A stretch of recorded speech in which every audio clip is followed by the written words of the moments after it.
The message arrived in the middle of Earth's night cycle. Ambassador Daeho Kim woke to the harsh beeping of his emergency communicator. He reached for the device with practiced calm, though his heart raced. Emergency messages at this hour never brought good news. The text glowed bright against the darkness of his quarters. High Chancellor Vorath demanded his immediate presence at the council chamber. No explanation. No courtesy. Just a command, as if Kim were a servant rather than Earth's chief representative to the Galactic Council. Kim sat up slowly and rubbed his face. He had served as ambassador for 12 years. He knew the games the council played. Summoning him during rest hours was a calculated insult. They wanted him tired and off balance. They wanted to remind him that humanity ranked low in their precious hierarchy. He dressed in his formal black suit and checked his appearance in the mirror. Silver streaked through his dark hair. Lines creased his face from years of careful diplomacy. He looked every bit the seasoned representative. Good. He would need that authority for whatever came next. Before leaving, Kim contacted Captain Heejin Park aboard the Earth Defense Force cruiser Indomitable. The ship orbited nearby, officially on a diplomatic escort mission. In reality, Park kept watch over human interest at the council station. Park's face appeared on the screen, alert despite the hour. She never seemed to sleep. Her sharp eyes studied him through the connection. Kim had worked with her for 5 years and trusted her judgment completely. Emergency summons, Kim said simply. No details. I don't like it. Neither do I, Park replied. Her fingers moved across controls outside the camera view. We've been tracking unusual military movements near human colonies for the past week. The council fleet has been repositioning. Kim felt cold dread settle in his stomach. How unusual? Enough to worry me. I'm moving the Indomitable to a better tactical position, just in case. Park's expression hardened. Be careful in there, Ambassador. Something feels wrong. Kim ended the call and left his quarters. The corridors of Thalros Station stretched wide and empty at this hour. His footsteps echoed as he walked toward the council chamber. The station housed representatives from 12 species, all supposedly equal members of galactic civilization. In practice, the older species held all the real power. Humanity had joined the council only 50 years ago. Earth brought advanced technology and skilled diplomats, earning a seat through merit. But the council still treated humans as upstarts. Younger species had limited voting rights. They attended meetings but rarely influenced decisions. Kim had spent his career trying to change that dynamic. Small victories, slow progress. Now, walking toward this midnight summons, he wondered if all that work was about to collapse. The council chamber doors stood open. Kim stepped inside and stopped. The entire council had assembled. All 12 species sat in their designated positions. The massive room felt heavy with tension. High Chancellor Vorath sat on his elevated throne at the chamber's center. The Thalrosian leader looked ancient even by his species' standards. Gray skin stretched tight over his angular skull. His eyes burned with cold intelligence as he watched Kim enter. Ambassador Kim, Vorath's voice echoed through the chamber. Thank you for joining us. The false courtesy made Kim's skin crawl. He bowed respectfully. High Chancellor, honored council members, how may I serve?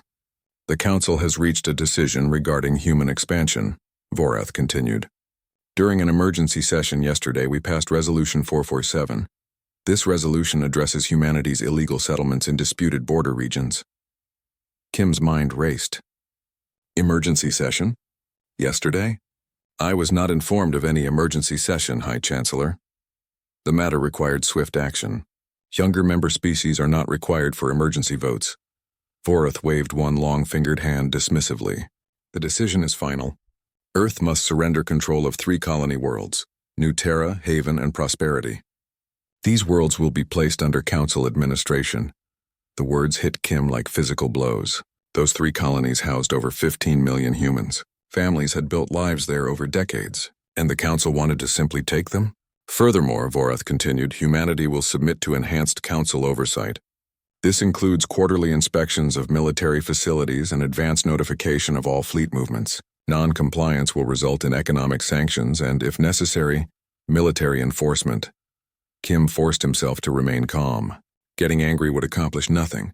He needed to understand the full situation before responding. In the observation gallery above, he spotted Dr. Minho Choi, his cultural advisor. The young man's face showed pure shock.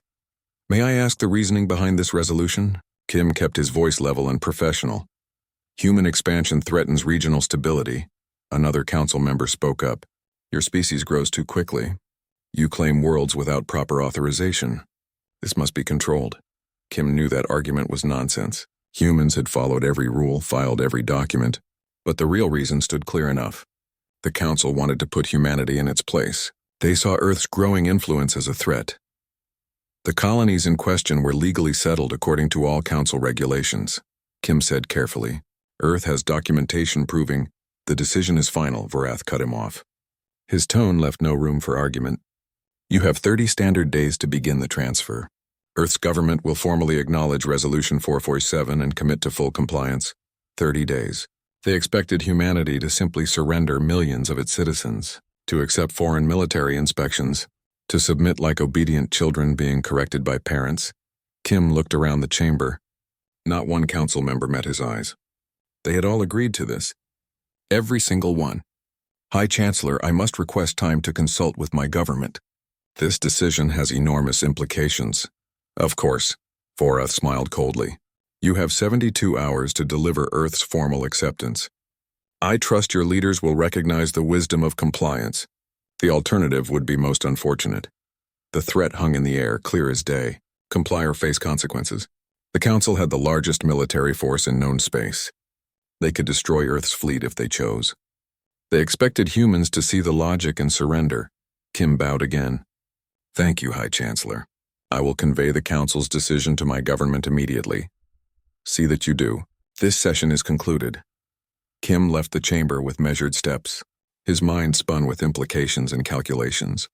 Once outside, Dr. Choi rushed to join him. "Ambassador, this is insane." The young scientist looked shaken. "They can't just take our colonies." "What are we going to do?" "We're going to think very carefully," Kim replied. He activated his secure communicator. "Captain Park, we need to meet. Bring your senior staff. We have a decision to make." As they walked back toward the human diplomatic section, Kim's thoughts turned to Earth's history. His species had faced ultimatums before, demands from larger powers who expected submission. The outcomes of those situations varied, but one pattern held true across centuries. Humans did not surrender easily, especially when they believed the fight was just. The Council was about to learn that lesson. Kim just hoped the price would not be too high. Captain Hyjin Park arrived at Ambassador Kim's quarters within the hour. She brought her tactical officer and chief engineer. Dr. Choi was already there, pacing nervously. The group gathered around Kim's conference table while privacy shields activated. 3 colonies, Park said flatly after hearing the full report. 15 million people. They want us to just hand them over? And submit to military inspections, Kim added, which would let them monitor our defensive capabilities. They're not just taking territory, they're trying to control us completely. The tactical officer, a young woman named Yunji, spoke up. "Sir, if we refuse, they'll use force. The Council fleet outnumbers us 20-1, maybe more. Then we comply." Dr. Choi stopped pacing. "We just give up? Let them walk all over us?" "I didn't say that." Yunji looked uncomfortable. "I'm just stating the tactical reality. If this becomes a shooting war, we'll lose." "Losing and fighting are different things," Park said quietly. Her eyes held a dangerous light. "Numbers matter, yes, but so does will. So does determination. I've studied their military history. The Council species fight careful, calculated wars. They expect surrender when odds become unfavorable." Kim leaned forward. "And humans?" "Humans fight until we can't fight anymore. Sometimes longer." Park pulled up data on her tablet. "I've been reviewing our own history. Battle of Thermopylae, the Alamo, Stalingrad. Countless examples of humans refusing to surrender even when victory was impossible." Dr. Choi nodded slowly. "The Council doesn't understand that about us. They think we're like them, rational actors who make logical decisions based on force calculations. But we're not." Kim finished the thought. "We're the species that crossed oceans in wooden boats, that walked across continents for new homes, that kept fighting wars everyone said were already lost." Silence fell over the room. Everyone understood what was being discussed. If Earth refused the Council's demands, war would follow. People would die, Ships would burn. Colonies might be destroyed. I need to contact Earth, Kim said finally. This decision is too big for me alone. But I'll give them my recommendation. Which is? Park asked, though her expression suggested she already knew. We refuse. We tell them no, and we prepare for what comes next. The transmission to Earth took hours to prepare. Kim needed to explain not just the situation but the implications. He sat alone in his office, composing the message carefully. Every word mattered. He described the Council's demands in detail. He outlined the expected consequences of refusal. He provided military assessments from Captain Park. Then he added his personal recommendation and the reasoning behind it. The Council expected humans to behave like other species. They assumed superior force would guarantee compliance, but they had not studied human nature carefully enough. They did not understand the stubborn refusal to accept injustice that defined humanity's entire history. If Earth surrendered these colonies, the Council would know they could push harder. Next time they would demand more. And more after that. The only way to establish respect was to draw a line now. To show the Council that humans could not be bullied. Kim sent the message and waited. Earth's government would need time to deliberate. He used that time to research, reading everything he could find about Council military doctrine and psychology. Dr. Choi joined him after a few hours, bringing fresh coffee and his own research. The young man had been studying the Council species' evolutionary backgrounds. It's fascinating, Choi said, spreading out his notes. Every Council species evolved on relatively peaceful worlds. No major predators, abundant resources. They developed intelligence through cooperation, not competition. And Earth? Kim asked, though he knew the answer. Earth was a nightmare. Predators everywhere, ice ages, volcanic eruptions, diseases. Humans had to fight for everything. We evolved to handle stress and danger as normal conditions. Choi pulled up comparison charts. Look at their stress responses versus ours. They panic much faster. Recover much slower. Kim studied the data. They expect us to panic like they would. When we don't, they won't know how to respond. Exactly. Their wars throughout history were short. One side would demonstrate superiority, the other would surrender, and they'd negotiate terms. The idea of fighting to the last person is completely alien to them. Literally. Meanwhile, Captain Park worked with her crew. She ran combat simulations and reviewed tactical options. The numbers looked grim on paper. But Park had learned long ago that numbers told only part of the story. Her ships were smaller than Council vessels. They carried fewer weapons and less armor, but they were faster and more maneuverable. Her crews trained constantly, drilling until responses became instinctive. And they had something the Council crews lacked. They were fighting for their homes. Park called her senior officers together. If this goes bad, we'll be outnumbered and outgunned. But we have advantages. We're more aggressive, more willing to take risks. We can use that hit-and-run tactics, her tactical officer suggested, among other things. The Council fights in formations, predictable patterns. We need to be chaos. Strike where they don't expect. Withdraw before they can respond. Make them afraid. Park's jaw set firmly. We can't win a straight fight, so we don't fight straight. The response from Earth came after 18 hours. Kim read it 3 times to be certain he understood. Then he smiled grimly. Earth's government had voted unanimously. They rejected the Council's demands completely. The message included additional instructions. Kim was authorized to deliver the refusal formally. He could negotiate if the Council showed willingness to compromise. But under no circumstances would Earth surrender its colonies or accept military oversight. More importantly, Earth's military was mobilizing. Every defensive installation was going to full readiness. Reserve forces were being activated. Colony populations were being prepared for potential evacuation. Earth understood what was coming and chose to face it anyway. Kim called his team together again. He shared Earth's decision. No one looked surprised. When do you deliver the response? Park asked. Tomorrow. I'll request a formal session. Give them time to assemble. Kim looked at each person in turn. This will change everything. The Council has never faced real defiance before. They won't know how to handle it. They'll threaten us, Choi said. Yes, and when threats don't work, they'll use force. Kim felt the weight of what was coming. But that's their choice. We're not the ones being unreasonable here. We're simply refusing to be bullied. Park stood. She saluted formally, something she rarely did with Kim. He returned the gesture. My crew and I will be ready, Ambassador. When the shooting starts, we'll show them what humans can do. I know you will, Captain. I just hope the lesson doesn't cost too much. That night, Kim stood at the observation window of his quarters. He looked out at the stars. Somewhere out there, 15 million humans lived on colonies the Council wanted to take. They trusted Earth to protect them. They trusted him to represent their interests. He would not let them down. Tomorrow he would stand before the Council and say the word they never expected to hear. No. Simple and final. The Council would learn what that word meant to humans. They would learn that some species could not be intimidated. Some species did not yield. Kim smiled slightly. Throughout Earth's history, larger powers had made the same mistake. They assumed humans would behave rationally when faced with superior force. They always learned otherwise. The Council was about to join that long list of the surprised and disappointed. He finished his coffee and went to bed. Tomorrow would be a long day.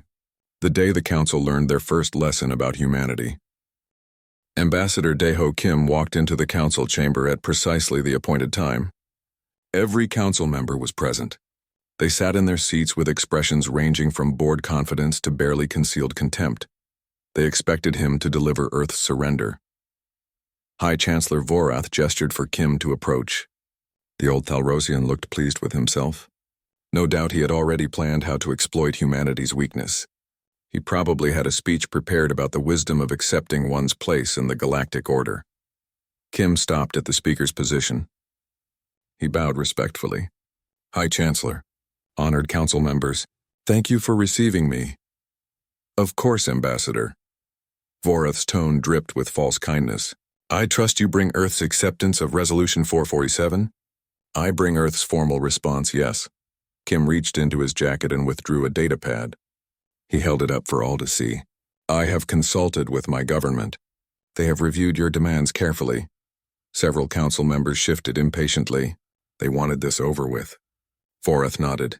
And their decision? Kim met Vorath's eyes directly. Earth rejects Resolution 447 in its entirety. We will not surrender our colonies. We will not accept military oversight.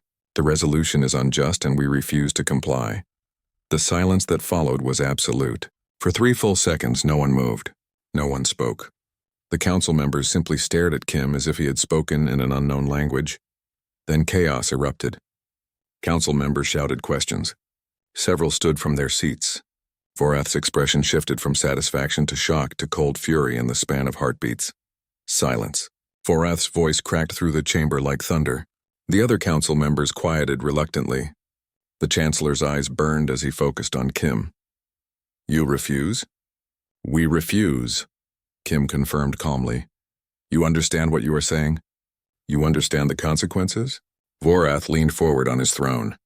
No species has ever defied a Council resolution. Then we will be the first. Kim kept his voice steady. High Chancellor, may I address the Council? Vorath stared at him for a long moment, then gestured sharply. Speak, though I cannot imagine what you hope to accomplish. Kim took a breath. This was the moment everything hinged on. The speech he was about to give would be transmitted throughout the galaxy. It would define how other species saw humanity. It had to be perfect.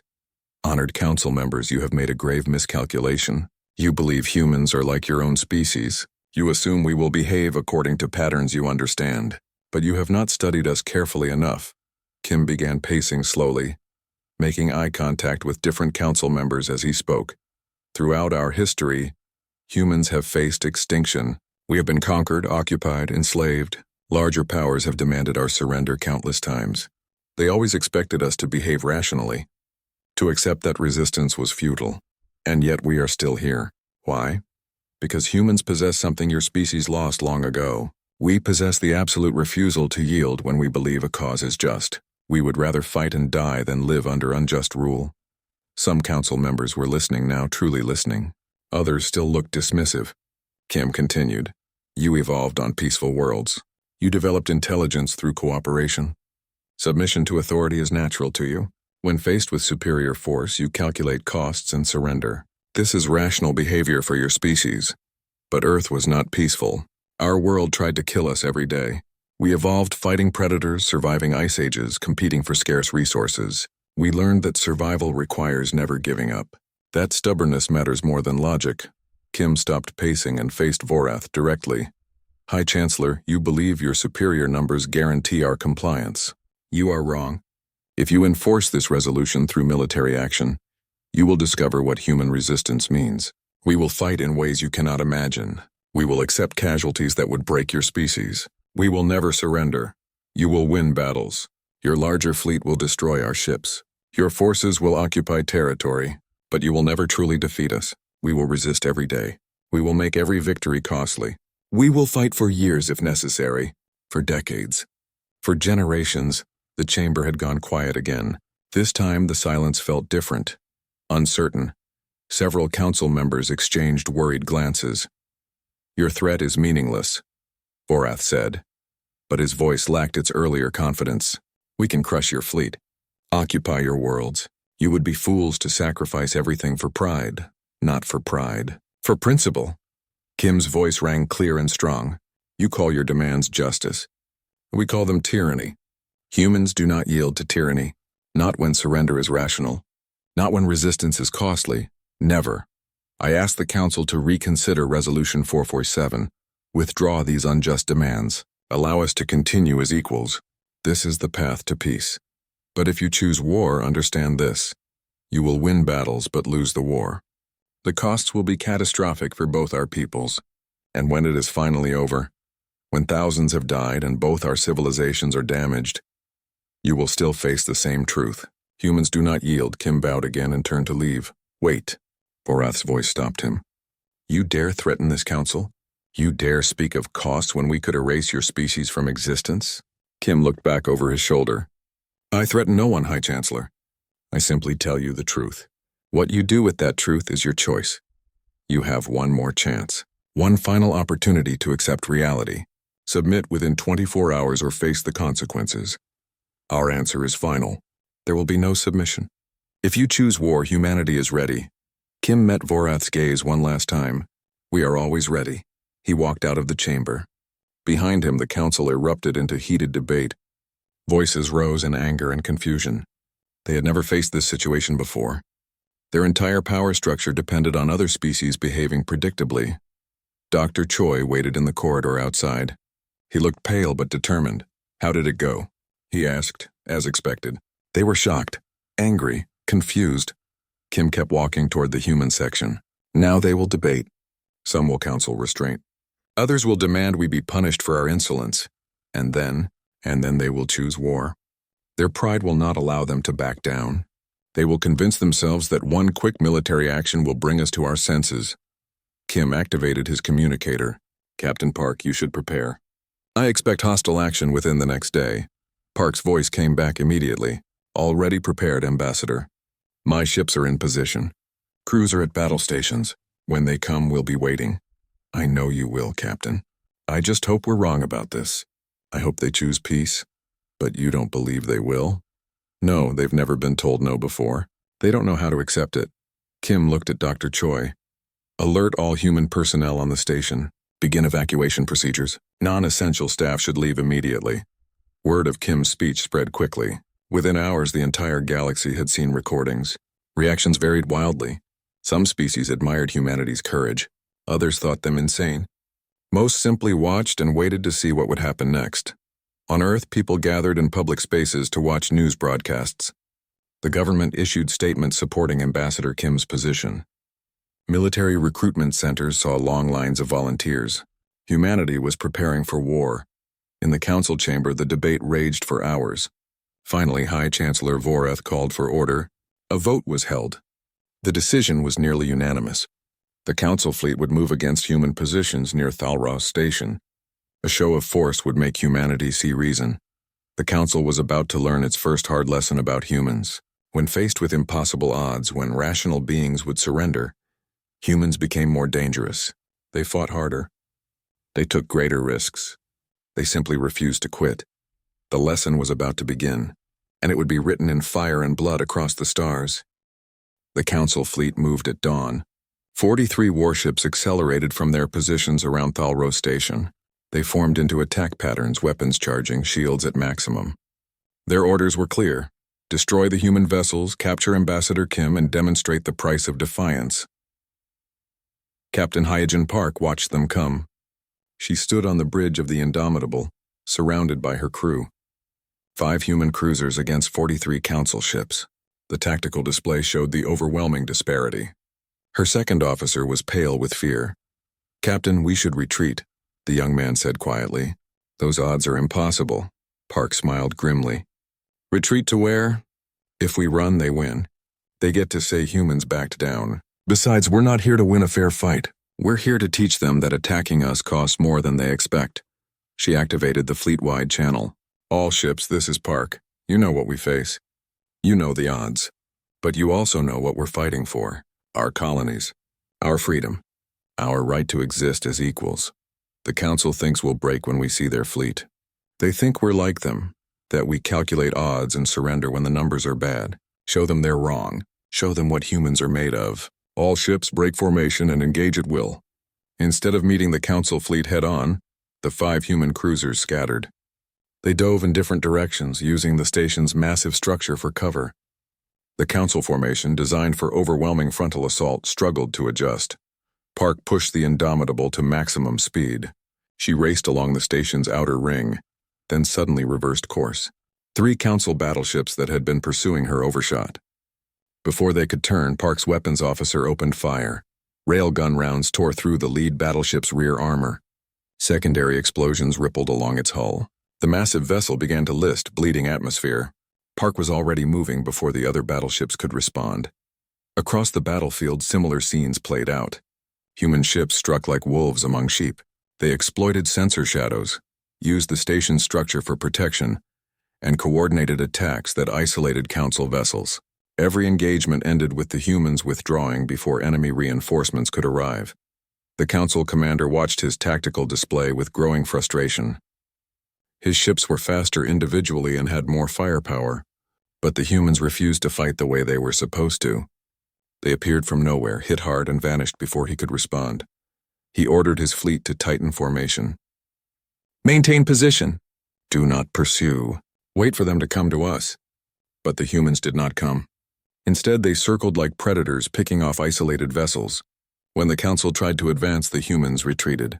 When the Council held position, the humans found weak points and attacked. Hours passed. The Council fleet had destroyed 1 human cruiser, but at terrible cost. 6 of their own capital ships were gone. 8 more were damaged. The human vessels fought with a ferocity their training had never prepared them for. Park was bleeding from a head wound. The Indomitable had taken heavy damage from a lucky hit. Her shields were failing and hull breaches were spreading. But she kept fighting. Her crew stayed at their stations despite injuries and fear. "Captain, we need to withdraw." Her engineer's voice was urgent. "We've got major structural damage. 1 more hit could break us apart." "Not yet," Park growled. She spotted an opportunity on her display. A Council command ship had moved slightly ahead of its escorts. "Helm, all power to engines. Weapons, prepare everything we have left. We're going for their flagship." Her tactical officer stared at her. "That's suicide." "Maybe. But if we can take out their command ship, the whole fleet loses coordination." Park's eyes were hard. "Sometimes you have to trade everything for the right target." "Engage!" The Indomitable accelerated toward the Council flagship. Every weapon fired at once. Missiles streaked ahead while railguns hammered the larger vessel's shields. The flagship's defensive fire tore into the human cruiser, but Park kept coming. At point-blank range, the human vessel's missiles punched through the weakened shields. Explosions bloomed across the flagship's hull. Its command tower took direct hits. Park watched with satisfaction as the mighty vessel began to drift, clearly disabled. All crew abandoned ship. "Get to the escape pods now!" Park stayed at her station, directing her people to safety. The Indomitable was breaking apart around her. Fire suppression systems failed. Hull plates peeled away. Her second officer grabbed her arm. Together they ran for the last escape pod. They made it with seconds to spare. The pod launched just as the Indomitable's reactor went critical. The explosion consumed what remained of the cruiser and severely damaged 2 Council ships that had moved in too close. Park watched her ship die through the pod's small window. Tears ran down her face, mixing with blood from her wounds, but she felt no regret. The Indomitable had taken 3 Council capital ships with it. That was a trade worth making. One of the remaining human cruisers picked up the escape pods. Captain Park was transferred aboard, along with her surviving crew. The ship's medical bay overflowed with wounded. Hundreds of her people were dead. But the survivors looked at her with fierce pride. The battle continued for another hour before the Council fleet withdrew. They had won in the strictest sense. 3 human cruisers destroyed, compared to 8 Council warships lost and 12 more heavily damaged. But it felt nothing like victory. The Council commander reviewed the casualty reports with shock. Over 5,000 of his personnel were dead. The humans had inflicted damage far beyond anything his projections suggested. And according to reports, even when completely surrounded, not a single human had surrendered. One incident particularly disturbed him. A human cruiser had been disabled and boarded. Rather than surrender, the crew had activated the self-destruct. The resulting explosion killed everyone aboard both ships. The humans chose death over capture. What kind of species did that? What kind of mind chose annihilation over submission? The commander had no frame of reference for such behavior. It was alien to everything he understood about warfare and civilization. Ambassador Kim watched the battle from the station. When it ended, he transmitted a message to the Council. His words were simple and direct. Earth mourned its dead, but humanity's position remained unchanged. If the Council continued this war, every battle would be like this one, costly, brutal, without quarter given or expected. The message concluded with a final warning. This was just the beginning. The Council had attacked a small human force near their own station. If they moved against human colonies, they would face prepared defenses and determined populations. The cost would only escalate. Throughout the galaxy, other species watched recordings of the battle. The footage spread quickly. Everyone saw how the humans fought, how they refused to surrender even when victory was impossible, how they made the Council pay for every meter of space. Some species began questioning the war. If it cost this much to defeat 5 human ships, what would it cost to conquer Earth's entire fleet? To occupy their colonies? The calculations looked increasingly grim. On Earth, people mourned their dead heroes. Captain Park's crew were honored as the first to bleed defending human freedom. But there was no talk of surrender. Instead, recruitment centers were overwhelmed with volunteers. Production facilities shifted to war footing. Humanity was preparing for a long fight. Dr. Choi analyzed the battle results. He noted that Council casualties far exceeded projections. More importantly, he observed signs of psychological strain in Council communications. They had expected an easy victory. Instead, they faced an enemy that fought with terrifying determination. They're starting to understand, he told Ambassador Kim. Not fully, not yet. But they're beginning to realize we're different. That we don't follow their rules, Kim nodded slowly. Good. Understanding is the first step toward peace. They need to learn that conquering us is possible, but not worthwhile. That the costs will always exceed the benefits. Will they learn in time? Choi asked. Or will pride force them to keep fighting until both our civilizations are destroyed? I don't know. But we've shown them the truth now. What they do with that knowledge is their choice. Kim looked at the casualty reports again. So many dead, so many sacrifices. We can only hope they choose wisely. In the Council chamber, High Chancellor Vorath faced angry questions. His promise of quick victory had proven false. The costs were already higher than anyone anticipated. And military reports suggested the humans were just getting started. For the first time in 3 centuries, the Galactic Council faced an enemy that would not yield. And that simple fact changed everything. The war spread across space like fire. The Council launched operations against 3 human colonies, expecting quick victories. Instead, they found populations ready to fight. Every world became a battlefield. Every city a fortress. On Haven Colony, 20,000 Council troops landed expecting minimal resistance. They faced 2 million colonists who refused to evacuate. The fighting lasted 3 months. When the Council finally secured the planet, they had lost 15,000 soldiers. The colonists had evacuated successfully under fire, denying the Council their prize. Prosperity Colony held out for 5 months. The defenders used guerrilla tactics, hit-and-run attacks, and showed no mercy. Council forces won ground meter by meter, paying in blood for every advance. By the time they occupied the capital, morale had collapsed. Soldiers refused to continue offensive operations. But the worst fighting came at New Terra. 15 million humans lived there. When the Council fleet arrived, they expected to find panicked evacuations. Instead, they found a fortress world. Every adult had trained for defense. Children had been moved to shelters. The entire planet was ready. Captain Park commanded the defense. Her wounds from the earlier battle had healed, leaving scars she wore with pride. She had been promoted to admiral and given command of all forces in the sector. Now she stood on New Terra's surface, watching the Council fleet darken the sky. "They've committed everything to this," her tactical officer reported. 200 warships, 500,000 troops. "They want to break us here." Park smiled coldly. "Then let's show them what breaking us actually costs." The battle for New Terra lasted 7 weeks. The Council poured forces onto the planet.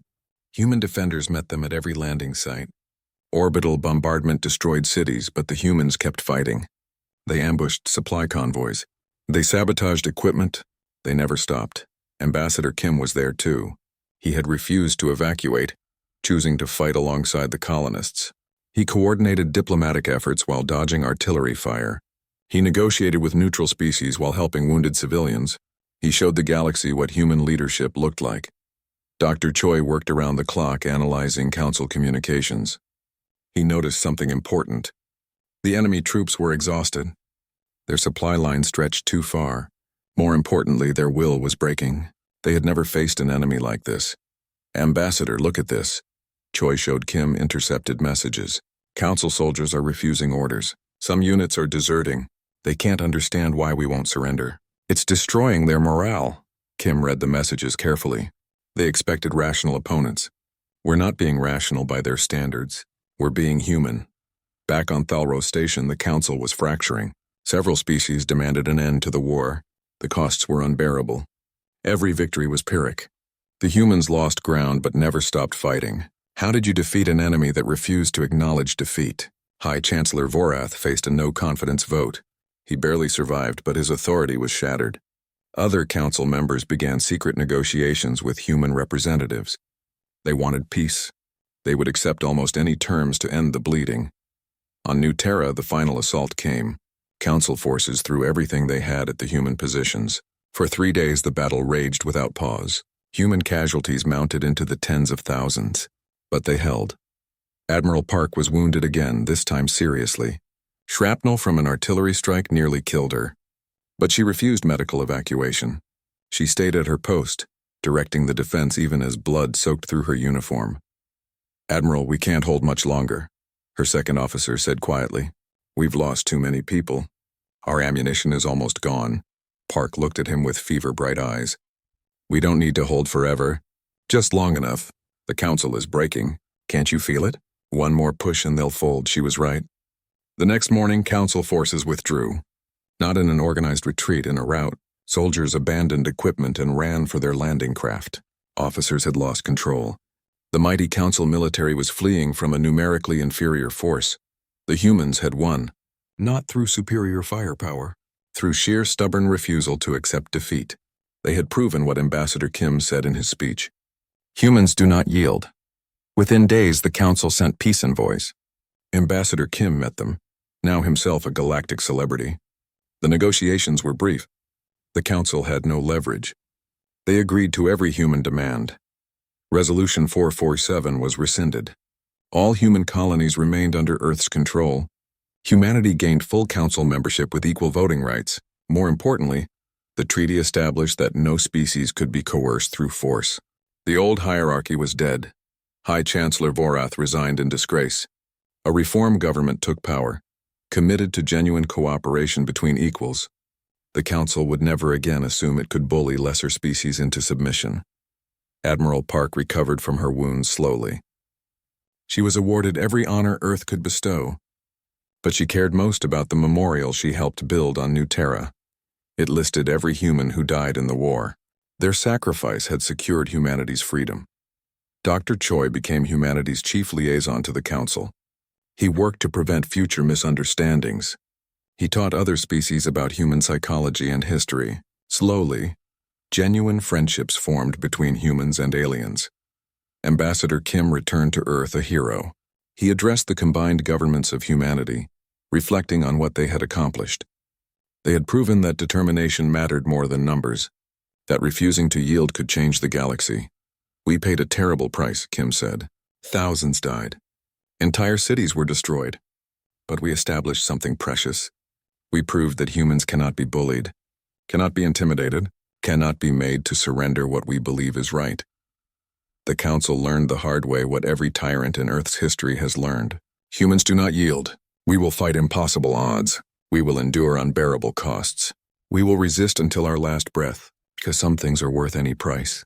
Years passed. The war became history. New generations grew up in a galaxy where humans were respected equals. The Council had transformed into a genuine cooperative body. Species worked together as partners rather than rulers and subjects. But the lessons of the war were never forgotten. Throughout the galaxy, the phrase from Kim's speech became famous.